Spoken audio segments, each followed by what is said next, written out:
Hello and welcome back to my channel. So in today's video, I'm going to be giving you a hair update and talk you through my current hair loss routine and also mention why it's important if you're going through hair loss to get a second opinion. For those of you that are new, I had a massive hair shed in June of 2020. So I went to a new dermatologist because I wasn't happy with my old one to get some new medication and see what their opinion of my hair was. Yesterday I went to go see my dermatologist for a 6-month update.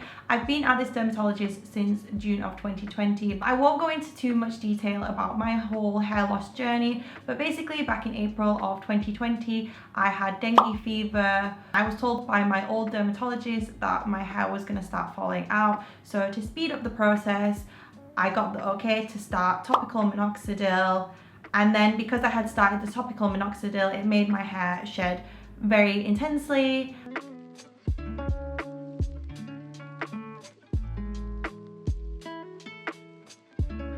So because of this massive hair shed and because I wasn't happy with my old dermatologist, I've been seeing a new dermatologist. It's the dermatologist that I'm with now as of June 2020. And here she diagnosed me with female pattern hair loss and acute telogen effluvium from the dengue fever. My hair is naturally frizzy and curly, so if I were to straighten my hair, it would look a lot longer than it actually is. So in this video, it actually just looks very short, but as you can see, it's growing back thicker and healthier than it was before. First off, I've tried all the natural remedies such as oil, essential oils, not straightening my hair. But if you're having problems with the hair follicle itself, then these things aren't really going to help your hair stop shedding. Obviously, straightening your hair is not good for your hair, but that's only going to cause your hair to dry out and snap. It's not going to cause massive amounts of shedding.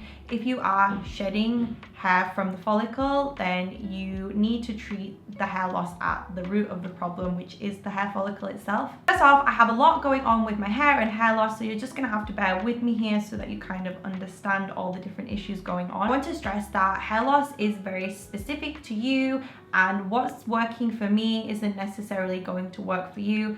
Everybody is different, everybody's hair loss is different. I'm just hoping this can encourage you to maybe seek help if you're not happy with the solutions that are being brought about for your hair loss. So first of all, I take iron. I have a blood condition that leaves me with moderately severe anemia. So because my ferritin was very low, this is what has been causing my hair loss since I was 14 years old. At the age of 19, I asked my doctor, oh, could it be my anemia, this medical condition that's making my hair fall out? And my doctor just brushed it off. They made me feel really stupid for asking, and they also didn't even want to test my blood, even though it was part of my yearly checkup, because they just thought, oh, your results are going to be the same. It doesn't matter. Like, you don't need to waste our time testing your blood.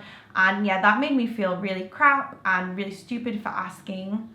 My chronic telogen effluvium from when I was 14 was because of very low iron, and once I got my iron up, my hair actually stopped falling out last year. My advice to you, if you're experiencing hair loss, don't be afraid to get a second, third, fourth opinion. If your gut is telling you something is wrong and doctors are kind of brushing you off and you feel like the doctor is not taking you seriously, then you definitely need to go and get another opinion.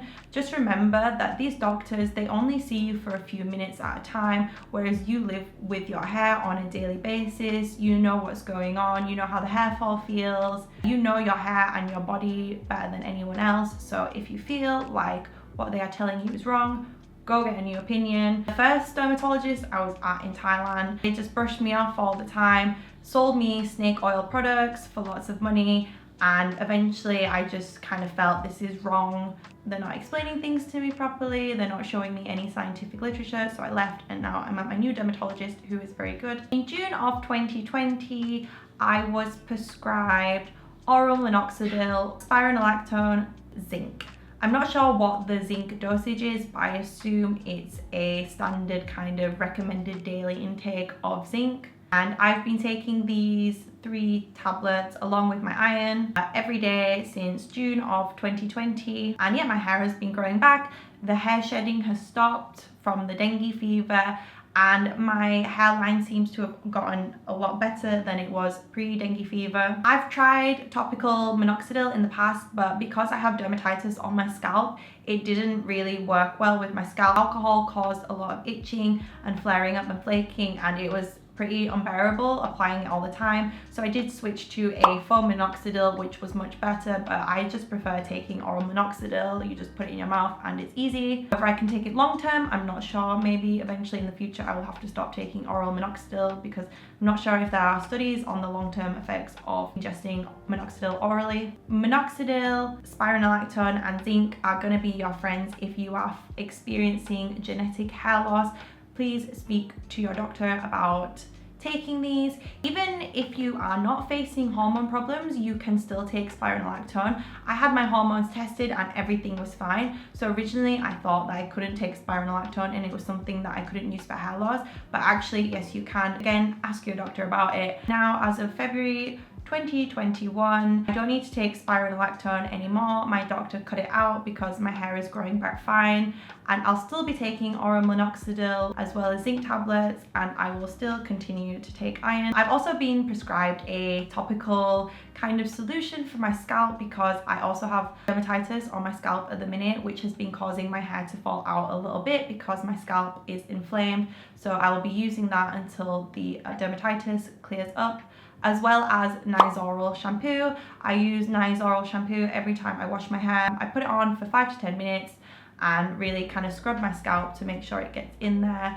and that is something I will continue to use probably for as long as possible because I always have issues with dermatitis. There you have it. I just want to note there could be many reasons for your hair falling out. It could be genetic and you could have female pattern hair loss. Apparently a lot of women do suffer with female pattern hair loss, they just haven't had it diagnosed. So if you have hair loss in the family, you could potentially have female pattern hair loss. I have hair loss on my dad's side of the family, so that's probably where I inherited it from. Your hair loss can be linked to having low iron. Again, this is what caused me to have chronic telogen effluvium for a very long time. My ferritin was at 45, and then when I got it over 70, that's when my hair stopped falling out. Everyone says that 70 is the magic number. I'm not sure. I haven't really read much literature on it. I just know these are my numbers. 45 was when it was falling out and 70 was when it stopped falling out. You can be experiencing hair loss because of having a fever as well. So obviously I had dengue fever in April, which caused my hair to fall out massively. So if you've had illness or a fever, could be why your hair is falling out. You could have just acute telogen effluvium, which is only temporary, and your hair will eventually stop falling out. And also, if you have dermatitis on your scalp, this could also be causing your hair to fall out. So again, buy some nice oral, go to see a dermatologist and get something prescribed to you to help calm that dermatitis down, because at the minute my hair, even though I'm on these medications, my scalp is very sensitive to hair loss. So now that my scalp is inflamed, I'm starting to lose my hair just a little bit. Nothing too crazy like before, just little bits here and there that are more noticeable than usual. So hopefully once my scalp calms down, the hair will stop falling out. If you're suffering with hair loss, I really hope that you can find a good doctor who listens to you and actually takes the time to explain things to you and show you the literature on hair loss and let you know why they are prescribing you something. If you don't like your current doctor, go and find someone else. If your doctor is prescribing you snake oil products, then just leave, go and find a new doctor. Thank you for watching my video. If you found this video useful, please give it a like and leave me a comment below in the comment section on some other hair loss related videos that you would like to see. I feel like I have a lot to talk about when it comes to hair loss and my hair loss journey, as I've been suffering with hair loss for the past 12 years. And if you're enjoying the content, don't forget to subscribe to my channel so you don't miss out on anything else, and I'll see you in the next one.